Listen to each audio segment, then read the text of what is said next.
لا يوم خوفني إرهابكم ولا رصاصكم ودنابتكم ولا حتى جنابلكم. ده أنا طول الطريق حافر بجدم هناك مجابركم، وأنا لحظة ما أبصلكم هتبقوا لا شيء.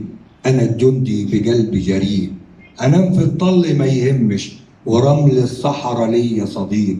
أمصمص عظم مليون ديب وعالتعابين ببل الريق. حذاري تبصوا لبلادي ولظهورها حذاري لو جمعنا طريق. وكان نفسي أعيش عصر الخليفة هارون واتمشى في قصور بغداد واشم عبير نسيم دجلة. وكان نفسي أشوف راية صلاح الدين تقول بكرة اللي جاي أحلى. وكان نفسي أكون كمطير فرد جناحين وطاير في الوطن رحلة. مفيش بوابة تحجزني ولا مانع ولا تصريح. أروح مطرح ما تمشي الريح وكل الأرض دي ملكي.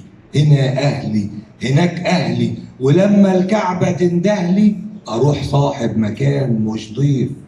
أشوف وطني ربيع دايم ما يستقبلش أي خريف.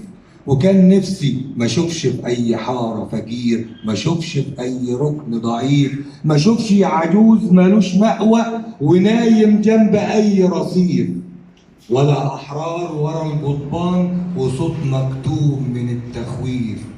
وكان نفسي الهموم تبقى يا دوب فايته سحابه صيف.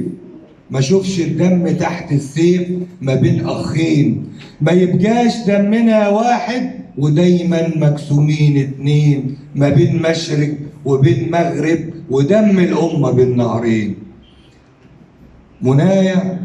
منايا اتمشى في رحابك ما اشوفش الدم في فلسطين. شكرا لك.